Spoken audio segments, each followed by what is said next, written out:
Assalamu alaikum, everybody. How's everybody doing? Sheikh Mahmoud's here with me. Yes. Yep. And yeah, do you guys want to say salam and we can get started? السلام عليكم. السلام عليكم شيخ محمود. وعليكم السلام ورحمة الله وبركاته. كيف أحوالكم؟ الحمد لله. السلام عليكم. عليكم السلام ورحمة الله. الحمد لله. الحمد لله. Okay, yeah, let's go ahead and get started. Okay. بسم الله الرحمن الرحيم. إن الحمد لله نحمده ونستعينه ونستغفره ونعوذ بالله من شرور أنفسنا وسيئات أعمالنا. من يهده الله فلا مضل له ومن يضلل فلا هادي له وأشهد أن لا إله إلا الله وحده لا شريك له وأشهد أن محمدا عبده ورسوله. اللهم صل وسلم وبارك على نبينا محمد وعلى آله وصحبه ومن تبعه إلى يوم الدين. أما بعد. Inshallah, today's talk will be about the Arabic language. Okay, just a brief look at it. Okay, and to shed some lights on it and get some small facts about the language. Hopefully, we can, inshallah, maybe be motivated to really learn the Arabic language. Okay, it is enough to know that the Allah subhanahu wa ta'ala chosen the Arabic language to be the language that Allah subhanahu wa ta'ala uses for his words subhanahu wa ta'ala. So the Quran is the speech of Allah. This is the word of Allah subhanahu wa ta'ala, right? So it is not a creation that Allah created, like everything else. Rather, it is the word of Allah subhanahu wa ta'ala. And the Arabic language existed before the Quran was revealed, of course. And it is the language of the Arab, who were mainly in the Arabian Peninsula and further out here and there, but mainly in the Arabian Peninsula. And Allah subhanahu wa ta'ala preserved that language from being altered or spoiled by other languages. Yes, there are some words that are foreign words came into the Arabic, but eventually the Arabic language and the Arab adopted it. Okay, but mainly it stayed intact. And as we know, the peninsula do not have much at all, and did not at that time have much at all that would make other culture and other civilization interested in it. So there was always powers, that is the world at that time was the Persians and the Romans, and neither one of them cared to attack the Arab and go deep in the peninsula, because there is nothing really gained there. It's just desert and sheep and life, a primitive in a way. And so the Arabs used to go up north and go down south in رحلة الشتاء والصيف. That travel for the summer and the winter travel to trade. So in order for them to survive and to have products and to have trade and make money, they had actually to leave the area there and go up north or down south, especially Meccans, because Meccans did not depend on agriculture. Okay, they depend mostly on business. So in the summertime, they would go up north on the edge of the Arabian Peninsula, where the Romans and the Persians are there, trade with them, and also go down south in the winter in Yemen, where there is a port. So many goods used to come through that port from all over the area, all over the world. So that kept that system of living kept the Arabic language very sound in the Arabian Peninsula. And also they were, the areas where were not traders, they were shepherds, when people take care of camels, and also farmers in certain areas. So that did not acquire them to leave the peninsula at all. Okay, and was there for a long period of time. There were some, the Arabs were proud of their language. Okay, proud of how they use the language. Okay, and they had an oral culture where the poetry was the way of life there. You could hear, when you read the old writing before Islam, and after Islam as well, the normal talk of the people, it had a rhythm to it. Okay, they would play with the language in a way and manipulate it in a very beautiful way. There was markets for language. Can you imagine that? The Arabs used to have market, okay, a market, where people would gather from all over the peninsula, and representatives of each tribe will come, and they would recite their poems. And then they have judges, and they would judge who is the most eloquent of the poets. And they will take his poems and put it on the Kaaba. Okay? So all the other Arabs would read it and so forth. Okay? That's how much, they were proud of that. And they used to show off when they would look in the market, when they show off and compete in poetry. They used to compete of who's going to memorize the other poetries or the other poets as they are standing there giving their poetry. Okay, they would memorize it, as they are saying it. Okay, and then they would compete.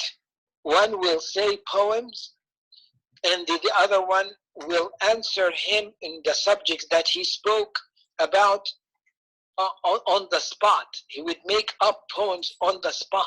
That's how powerful and talented they were. And it has to do also with the lifestyle that they had. When there is no distractions around, the more your memory and other senses and all your senses becomes very sharp. When you are in the desert, only looking at the sky and sheep and some sand and a couple of trees here and there, and you become alone for a long period of time, then your senses becomes very enhanced.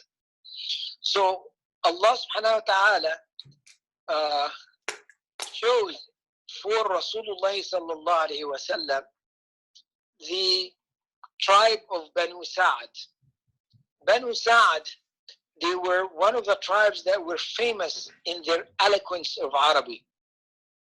So Allah subhanahu wa ta'ala chose for Rasulullah sallallahu alayhi wa sallam to be raised as a child, as a baby, okay, within the very clear, authentic, poetic, eloquent Arabic language and correct language kind of tribe. So, and Allah subhanahu wa ta'ala gave Rasulullah Jawami al-Kalim, the collection of words. Meaning Rasulullah sallallahu alayhi wa sallam would say few words, and the meaning of which so deep and so comprehensive, okay, that otherwise an average person has to write a page to say what maybe 4 or 5 sentences would say of Rasulullah sallallahu alaihi wasallam. Okay, so now language played a huge part in spreading Islam. Okay, now imagine within very short time, the Arabs and the Muslimun went from far east to far west. Okay, that's within 50 years or so. The North Africa was Muslim, and Persia was Muslims. Persia at that time would go all the way to where, you know, Russia is today, okay, close to China, and also parts of the Roman Empire, you know, as well.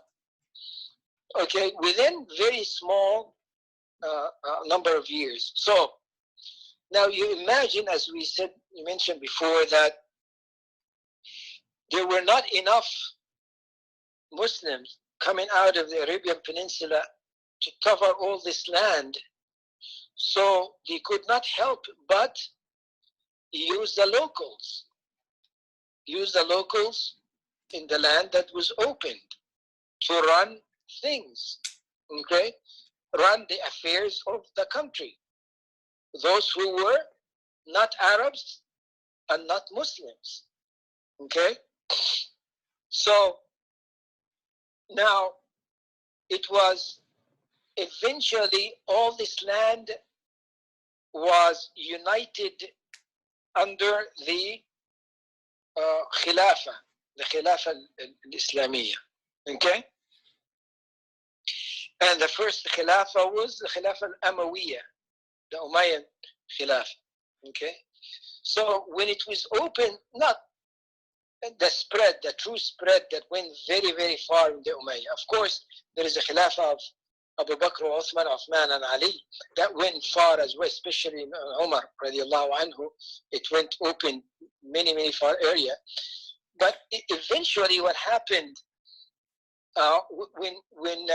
when people lived under the Muslim rulings or rulers, the Arabs did not have much tools to run things when they entered places that they already were sophisticated in the tools they had to run things, meaning that the Persians were about 3,500-year-old civilizations, and the Romans as well, and so forth. So they had system that was a lot advanced more than the Arabs. So they were able to keep books, keep dates, you know, and so forth, and you know, and in trade and money and so forth. So the Muslims actually used the systems that was present in the areas where they opened it. Okay, they just used the system of the area, but they brought in Islam, brought in the Quran, brought in the way of life of Muslims. Okay, and one huge part of this life is the Arabic language, because it is the language of al-Wahy, the language of the revelation. So in an amazing way, all these lands gradually spoke Arabic, little by little, until the Arabic was spoken from Morocco to China. Okay? Now, that spread Islam within the people themselves, within the land that was already open. Now Islam spread from within. Okay, so people now, they know the language, they have the Quran, and they could read for themselves and understand. Then scholarship started. in a magnificent way throughout the Muslim world. Imagine this kind of power, okay? The power of spreading, the Quran and the Sunnah and the Arabic throughout all this, world, a big chunk of the world. And all these people now, they can travel throughout all this vast area in the world, and they will meet people, speak the same language, pray the same way, and read the same books, and exchange ideas very easily and very quickly. It was very, very powerful. Okay? So, for example, today, we read books in Arabic that was written by Persians, okay, eloquent Arabic, from Persian scholars, okay, from scholars that in the Caucasus area, or the Soviet Union or Russian area. Al-Bukhari, for example, he was from there, okay, from Al-Bukhara, which is one of the Soviet areas, countries there, okay? You go like in Spain, imagine a country open like Spain, and the people start speaking the language little by little until it became the language of the land. Not only that, scholars were scholars of the Andalus, okay? For example, Ibn Hazm, scholar Ibn Hazm, who is, one of our great scholars, he was from Spain, and he was living, raised, and writing his books in Spain, okay? To the point that the world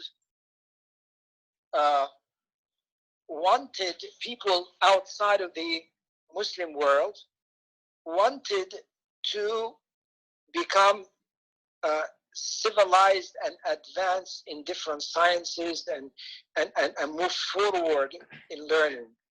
They found out that in order for them to move forward and to advance in all sciences and in many things, they had to learn Arabic, just to show sophistication, meaning just for a person who is a European who wanted to show that he is a person who is knowledgeable, he would use Arabic word within his language to show his sophistication. Not only that, but to wear a Muslim wardrobe, to put a imama on. A European would make himself look like that.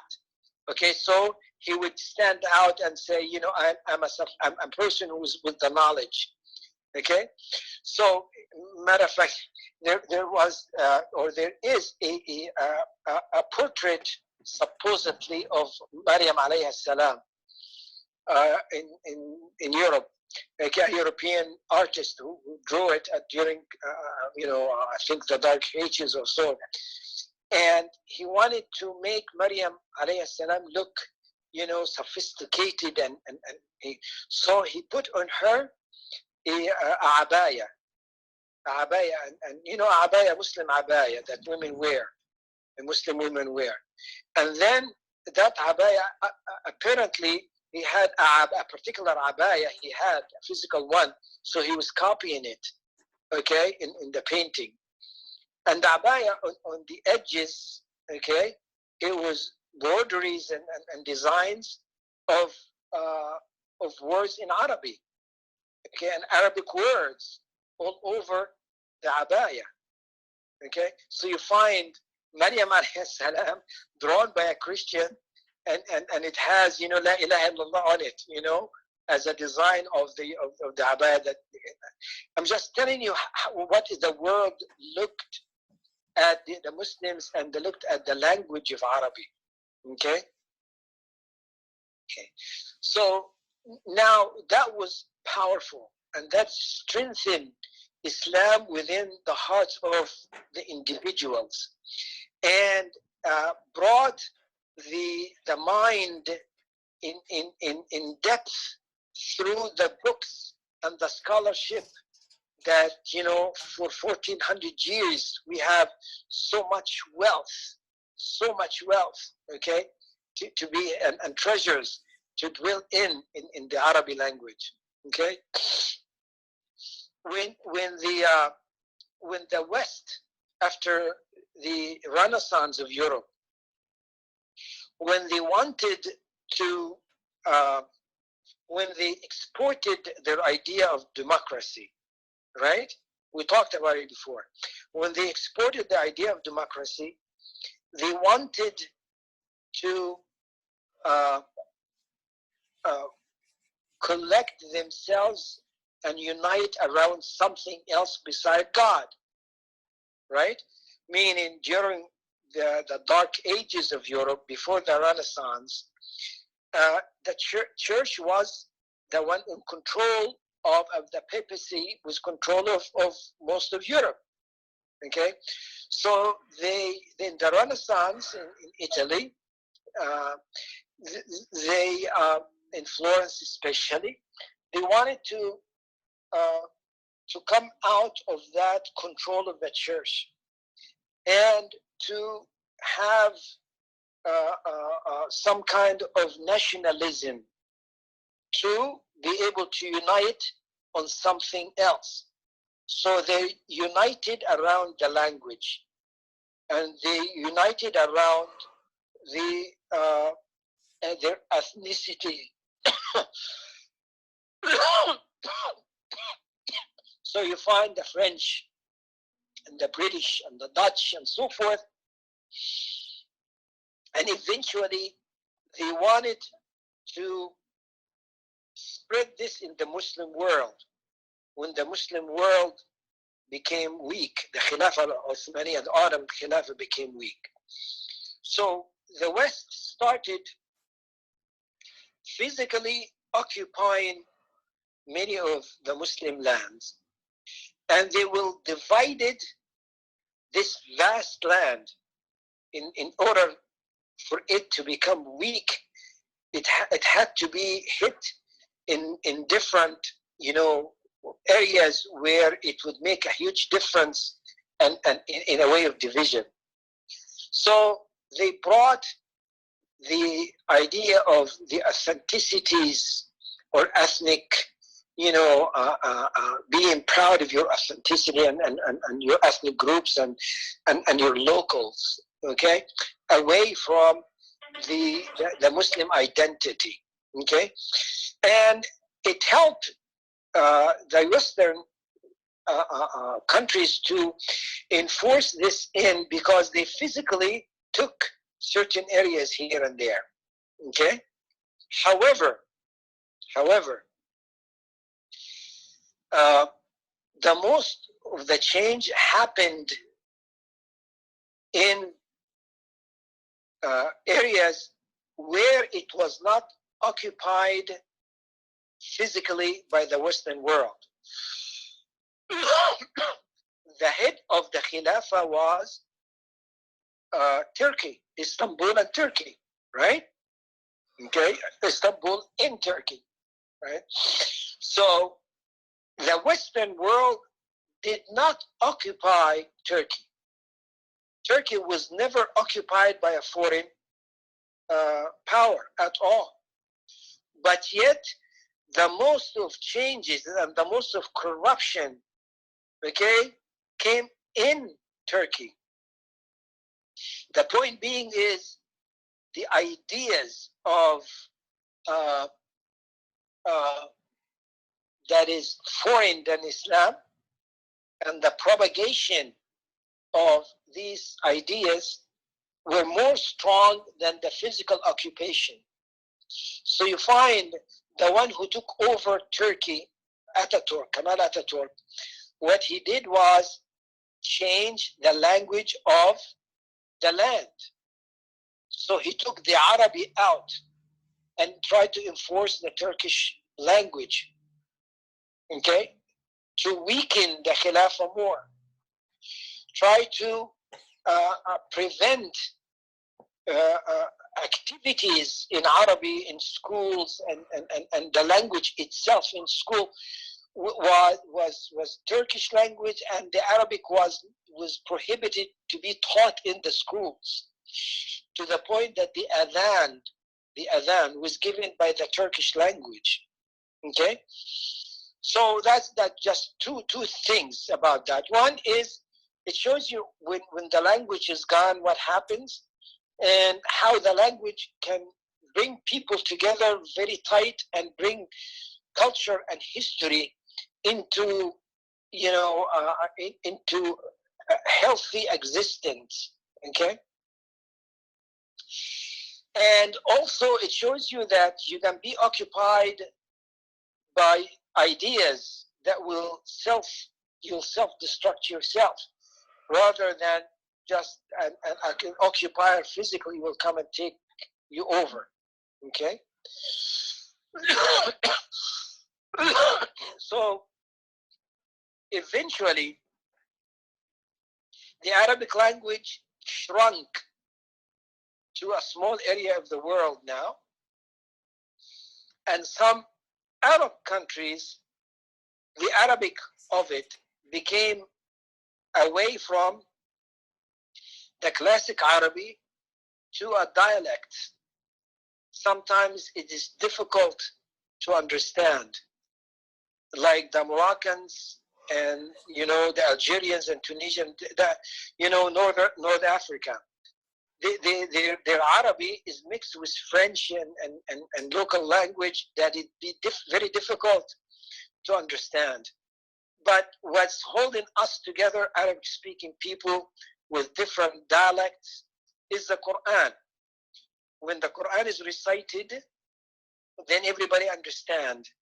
And when everybody talks to everyone else through the classic Arabic, the standard Arabic of the Quran, then we understand one another, and that is powerful. Okay, so it is it is our part of our inheritance that we're going to keep missing. Okay, a huge part of our inheritance as Muslims, so long that we are not speaking the Arabic language and do not understand it. Okay, you have wealth after wealth after wealth. When the Western world would like to honor their history, okay, they run out of individuals that they will talk about and write about. They cannot find people who are made a difference in history or famous within their culture to talk about, to the point that sometimes they glorify criminals because they don't have anybody else to talk about, right? So they would write about criminals and their history and this and that, and it will be a folklore kind of history and so forth. Literally in our history, those who you can talk about in the thousands, okay, that not only you can talk about them and write about them, that's very profound information, but you could get the information in authentic sources. Is not a made up.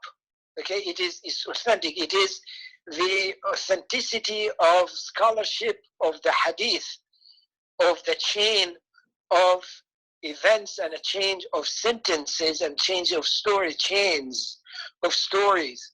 Okay, from one person to another to the person that actually wrote the book and so forth.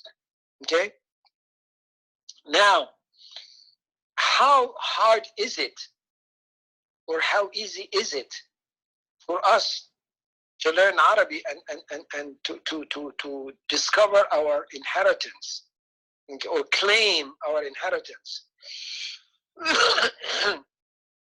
It is not very difficult.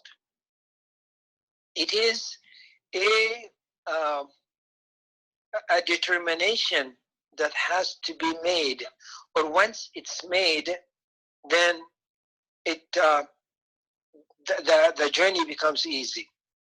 In our modern history, one example, okay, that we can look at that was very successful in the language world is actually Israel.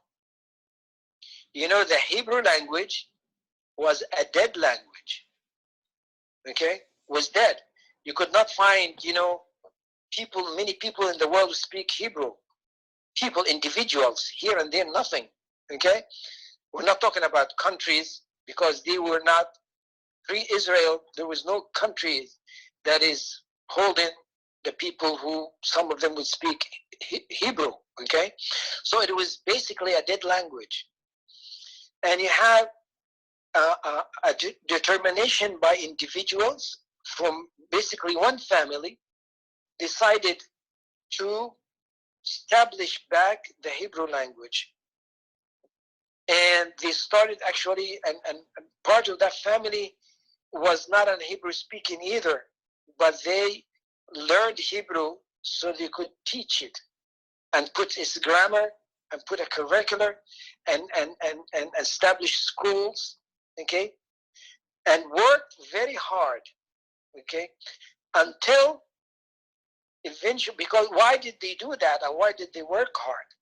Because that was the only way for them to unite, right?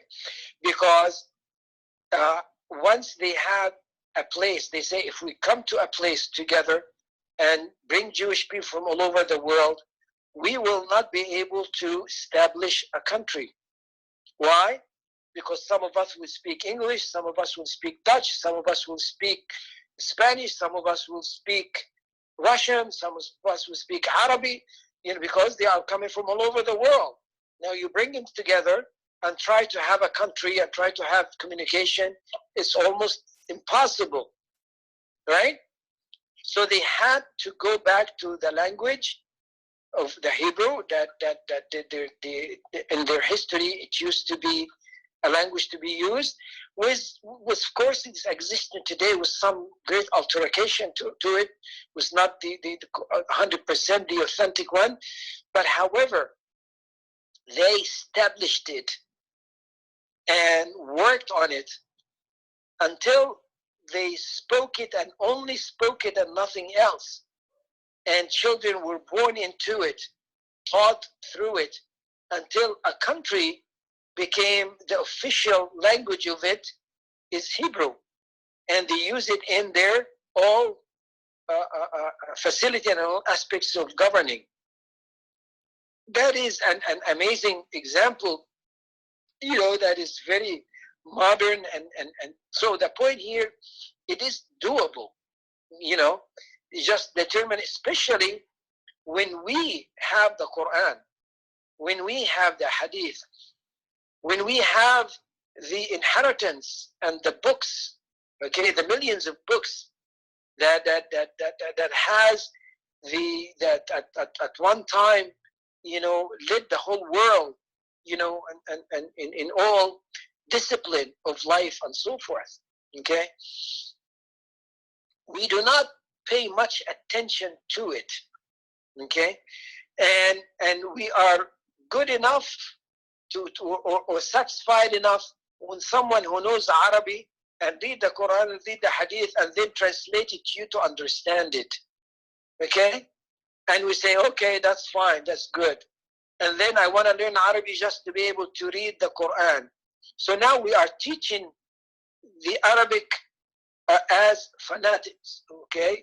That's, you know, when you know the vowels and the letters and so forth, and the sound, how it sound, and you find Arab non-Arabs reading the Quran beautifully, but do not understand the world. I did not understand a word of it.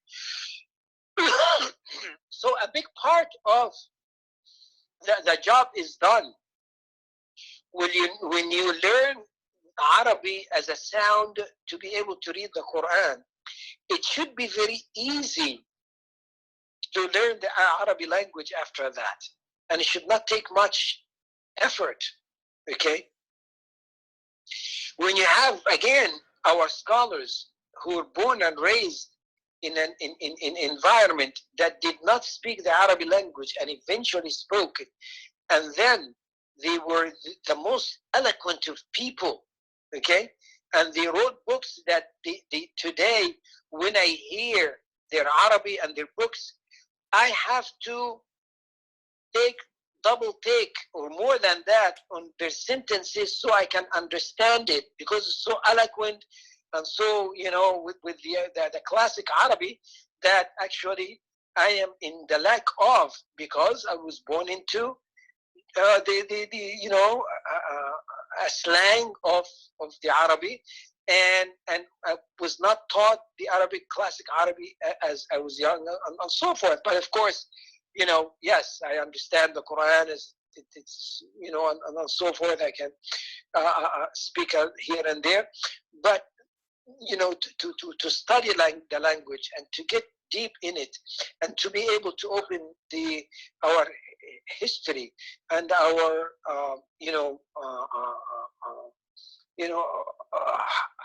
our inheritance. We can be able to dive in it and learn from it and develop by it. It is a task that each one of us and every one of us should at least to make an effort to achieve. So I'm gonna leave the floor now for everybody to make. I'm sure this is gonna tease a lot of minds now, and I hope so. And just please, I would like to hear some comments, inshallah, from each one of you, inshallah. We can go around, but maybe I can start. You said in the beginning that Arabic is the speech of Allah. My understanding was that Allah created Arabic and all the context around it and all these history of it. Allah created all that so that when the Quran is revealed, it can kind of demonstrate how much of a miracle it is, and it can also the Arabic is the best way for the language to get across. Is that the case, or is the case different or something? If you say it is revealed, we want to know how it was revealed, mm-hmm. Okay, and so forth.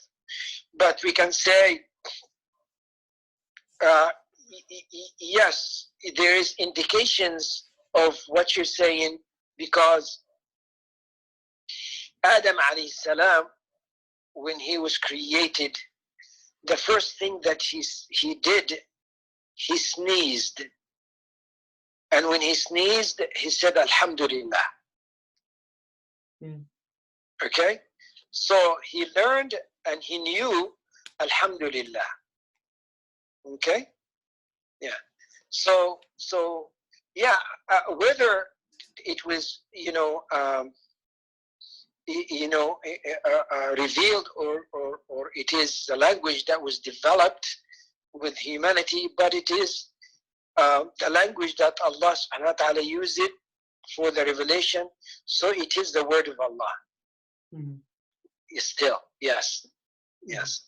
Maybe it is a research that you can research and maybe write, a couple of papers about it or something, inshallah. Mm-hmm. Yeah, I think Adam would be, I think he's out of state right now, but if he was here, I think he'd be interested in investigating that. Okay, inshallah. Somebody else have a comment, or we could just go around? I just wanted to say thank you for the like Halaqa today, but also I think it was a great reminder to us, especially as an Arabic speaker, or someone who speaks Arabic, you tend to think you know enough to like be able to understand the Quran and to like speak, but there's a huge difference between like slang Arabic and then like actual Fusha or the like lugha that we see in the Quran. So I think it's just important to make sure we recognize that and like kind of focus on what we need to work on so that we do gain a deeper understanding of like what the Quran, you know, Yeah. the Arabic of the Quran. Yes, absolutely. Yes, yes, yes. And you are, have a foundation that you can build on that many do not have. So, so it is, it's a good start for you. You'll start ahead already. Okay. Inshallah. Yeah, and you have the tools, inshallah, to be able to do that. It takes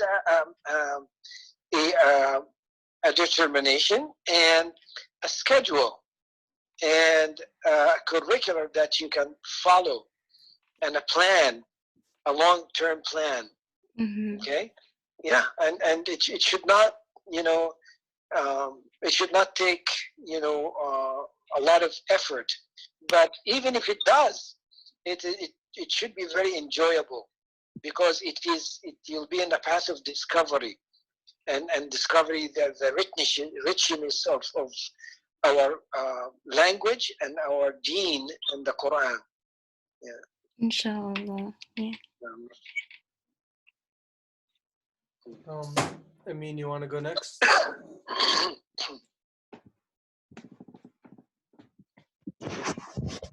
Assalamu alaikum. I just really like wanted to, emphasize the fact that like I really enjoyed kind of that background of like the language and how in different places like the like you said, the adhan and different things were taken away from Arabic and made into like their own language. And I just like I had no idea about that, and I just found that like really astounding that like people actually did that. But like of course it always just came back to Arabic. So I mean I just thought that was really cool. Yes. MashaAllah. Next on my screen is Jannah. I wanted to say thank you for the halaqa. I thought it was very informative, and I learned that like Israel was like a dead language, and I thought that was like Hebrew was a dead language, but I thought that was really interesting. Yes. Alhamdulillah. And finally Maryam, and then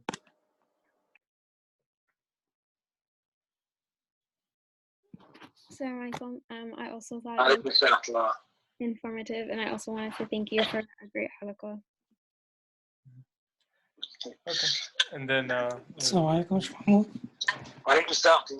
I have a practical question. So you mentioned that the classic Arabic is what we need to learn because it's the language of the Quran, and the Arabic that we grew up learning and even the modern Fusha is not actually the classic Arabic. So like practically how can we learn it? It almost became an academic topic right now.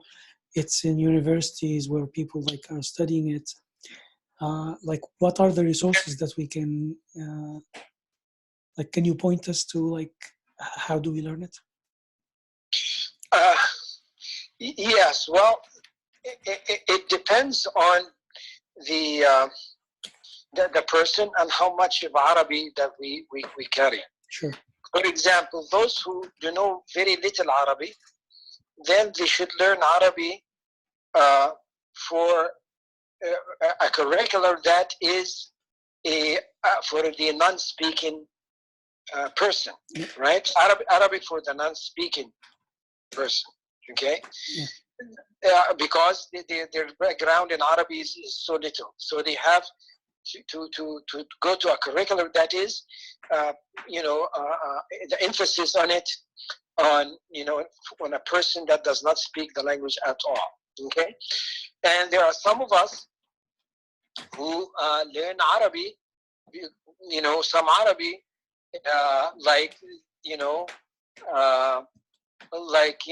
Maryam, Yumna, and Jannah.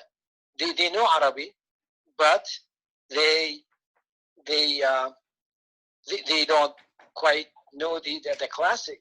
Okay, so maybe they start with a curriculum that that has to do with being able to read and comprehend very basic sentences and so forth, more advanced, okay, to acquire more of the vocabulary and so forth, okay. For those who speaks mostly slang Arabic and understand the Quran, but their eloquence is not there, like myself, okay, you know, so what happens,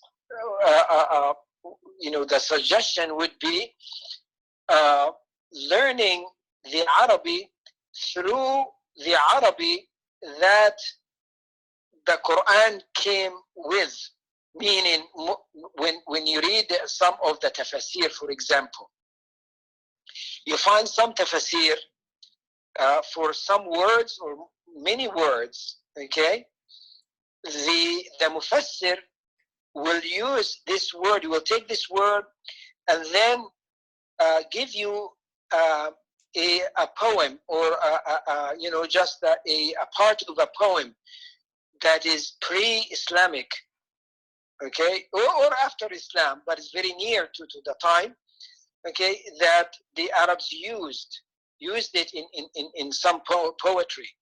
So you read it there, and now you know how the word is used and so forth. So knowing the poetry, or just have some introduction to the poetry, then it becomes, the eloquence starts there, okay. For example, one mufassir, subhanallah, what's his name, of Al-Andalus, inshallah, remember, the tafsir is very famous. He is, most his tafsir is about fiqh of the, you know, rulings about fiqh and so forth. His tafsir is tend to go toward the fiqh more than anything else. Is that تفسير القرطبي يا شيخ؟ Huh? تفسير القرطبي؟ Al-Qurtubi, yes. Yeah. Yes, yes. Okay. Has thousands of poetry in it. Okay. Okay. That's one. Another one also, another way for us, you and I, you know, I heard some part of, you know, Ayman Abdul Rahim, right? Yes. Did you hear his language course? Not yet. Okay. I did not hear it all. I heard just pieces here and there. Okay. He recommends as well to read an-nasr, just books written by you know, Arabs that are eloquent. Okay, eloquent people, writers. Okay, not poetry or anything like that, but read this person, how to see how they use the words and how they form the sentence and so forth. And of course, for us, you and I, it's easy to read or to hear it and so forth. So it will improve our mastery of the language a little more. You know, you and I, when we start articulating things in Arabic, we sort of like we lose the words and the structure of the sentence and so forth, right? So also learning grammar is a must. Okay, so it could be in the very beginning also for someone like you and I. Even those who are very beginner, there are curriculums that actually teaches grammar as you are learning the language itself. It's very, very beneficial. Okay, beneficial. So you know the very structure of the word, of the sentence, okay, and what are the possibility of manipulating, you know, the verbs and the nouns and so forth, and it once you sort of get a hold of that, then once you hear a sentence, okay, an Arabic sentence, you can be able to decipher it better and quicker. Okay, يعني, for example, in Arabic, we can start the sentence with a noun or a verb, right? We can start a sentence with a verb. دخل محمد البيت. See, دخل, okay? That's a verb. In English, you could never start a sentence with a verb. There's no such a thing in English. You have to start it with a noun. Okay? So you find like all the girls who are listening now and everybody who's listening, you have an English mind, an English language mind. You understand? That is formed that way. Yes, you know slang and here and there, okay? But once you hear the structure and you get to know the structure of the grammar a little bit, you see that is different, okay? And also when for you and I, those who speak the slang a lot, we break the rules of grammar in our Arabic in Egypt so much, okay? For example, in Arabic, the حرف الجر, Yep. حرف الجر meaning what do you call it? Like, I don't know what you call it in English. Like fi, in, on, and all of that. What do you call that in English? Come on, English speaking guys and girls. In grammar, Preposition. what do you call that? The prepositions. Right? Prepositions, yes. Prepositions in the slang of the Egyptian, in Arabic, in the classic Arabic, the prepositions can only be connected to a noun.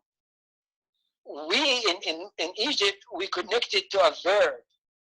The ba is a preposition. The ba is harf jar, right? We connect it to a noun, right? We say بيدخل, بياكل, بيشرب, right? that is a no-no in Arabic, right? Okay. The point being is once we know some discipline of the grammar, okay, it's sort of it cleans up our Arabic a lot also. Okay, so to answer your question, it depends on the person's knowledge of Arabic. Okay, you can start with knowing the Arabic from the very beginning, and perhaps know some grammar as you are learning the Arabic. Okay, and the curriculum that does that is the for the Medina, the University of Medina, the Arabic for the non-speaking, for non-Arabic speakers. Their curriculum, 3 books, book 1, 2, and 3. Okay, they are actually teaching grammar, or that book teaches grammar as you are learning the language itself. Okay, and you find that there is someone a Pakistani brother doing a very good job in that, of using these books and teaching it online. It is in Toronto somewhere, and the word Toronto is within his site. Okay, if you Google Arabic, and put the word Toronto somewhere, okay, Sure. of learning the Arabic of the books of the 3 books of Medina University books, Arabic for the non-speaking. I'm sure you'll find sources that would teach that. Inshallah. That's very, very helpful. Jazakumullah khair. Jazakumullah khair, Sheikh. Thank you everybody for joining. Inshallah, we'll do this again same time next week. Okay, and for anybody who's interested in Arab, inshallah, maybe we can start a class. Now that we need to take advantage of the time we have in our hand, now that we do not quite go anywhere and we have time in our hand, I'll be more than glad to help in this, inshallah. Okay, inshallah, we'll see if there's interest on our side and maybe also Mariam Center's side, and maybe. I would definitely love that. Correct. Yes, inshallah. Jazakumullah khair. اوكي واياكم. سبحانك اللهم وبحمدك اشهد ان لا اله الا انت استغفرك واتوب اليك.